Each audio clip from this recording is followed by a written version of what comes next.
Hi, I'm Simon. I'm here today to talk to you on how you can turn your smartphone into a piece of scientific equipment.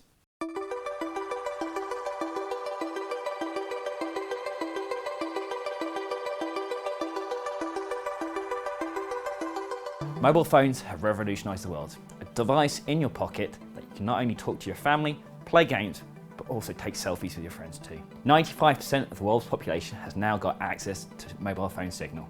And it's predicted by 2021 that 48% of the world's population will have a smartphone. Smartphones are becoming such a powerful tool that they can track your fitness and health, be it through steps or through your heart rate. We're at Swansea University, where we're here to show you how to turn your mobile phone into a piece of mobile laboratory. One piece of powerful equipment on your phone is your camera. One of the things you can do with that is monitor colour changes. I'm here with Cynthia, who will show you how to use your equipment. Okay, let's get on with the experiment. So Cynthia, what scientific experiment will we be doing today using colour change? So today we will be monitoring pH using colour change. Okay, so what is pH and why is it important? The pH scale is used to measure whether a solution is acidic, neutral, alkaline, or we say also basic. Substances with a low pH, lower than 7, are classified as acidic. Substances with a pH of 7 are classified as neutral, while substances with a pH higher than 7 are classified as alkaline. It is important to measure pH to make sure the water we drink is safe. pH should be around 7. When growing crops, for instance, it's important to know the pH values of the soil to improve crop yields. Also, if you have a fish tank, you want to ensure pH is neutral for your fish to stay healthy. So how do we measure pH? pH can be measured using a pH probe connected to a computer. It can also be approximately measured using a universal indicator.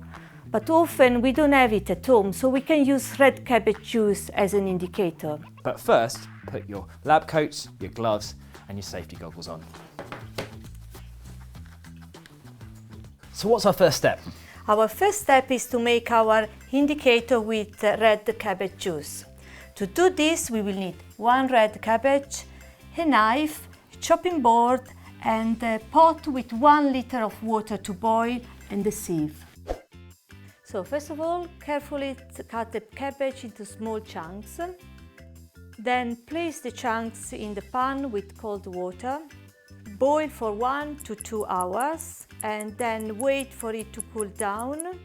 When the juice is cool, strain the solution to the sieve into a container. So what's next? So we need to find a way to inject the fluid into the bubble wrap. So we can use pipettes with 3 ml tip, and we're going to show you how to make them. So to make a pipette, grab 1 standard pipette and then use the nail varnish to glue it.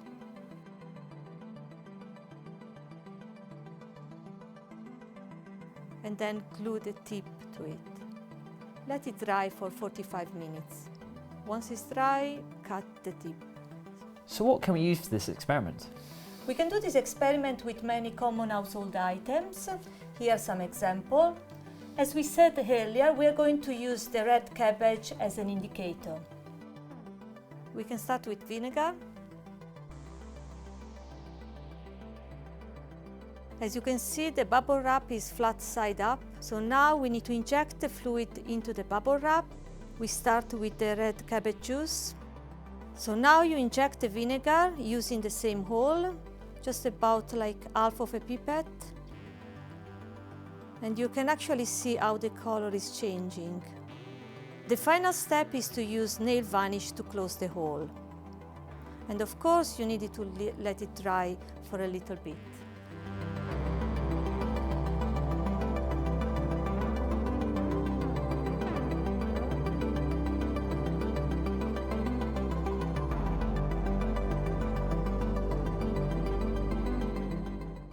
So we've put our solution and cabbage juice in the bubble wrap, and we've seen a colour change. But how do we use a mobile phone to measure the pH? We have Isabel here, who's developed a pH testing app to do that. First of all, Isabel, where do we get this app from? So the app is called pH Testing. Yeah. It's available on the Google Play Store, and we've already installed it on this tablet here. Oh, fantastic. So How do we use it on the tablet? So we open up the app. First thing we see is all of the instructions to make the cabbage solution. But we've already done this now, so we can just go on and capture an image of the app. So we select camera here and then take a picture like really close up. That's really zoomed in. Yep. Okay, and then we press OK. And we get back to the app. And now what we can do is select one of the bubbles and just touch. And it will pick up the color and compute the pH. So it changes this colour into pH. How does it do that? So the picture is made of RGB colors, which is red, green and blue. So that image is made out of 3 colours. Yeah. And then the app takes the hue value for that color and compares it with calibration values. So we know the calibration because we've done this experiment before. Exactly. So we know the hue value for a low pH and we know the hue value for a high pH. And then what the app does is figure out where on that range the new hue value sits. Oh, fantastic. So does it have to be in the bubble wrap? No, actually, it can be in any tube or glass. Brilliant. So now we can use the app to measure pH of any solution using red cabbage juice. So we've shown how we can use a mobile phone to measure pH. I'm here with Hamza, who will tell us a little bit more on what other scientific applications a mobile phone can be used for. Thank you, Simon. Using the same concept, we can develop systems that can remotely monitor water purity, perform healthcare diagnosis like screening for diabetes, and send data to healthcare professionals for further analysis. This could ultimately be linked with wearable technologies, so we can constantly monitor human health and the environment. So as you have seen, with a bit of cabbage juice, some bubble wrap and the pH app, we can turn your smartphone into a mobile scientific device. With ever more features being put onto a smartphone, they become a revolutionary tool for remote science and personal healthcare applications as we move into the digital world. If you need any more information about the experiments we've done today, check out the links below.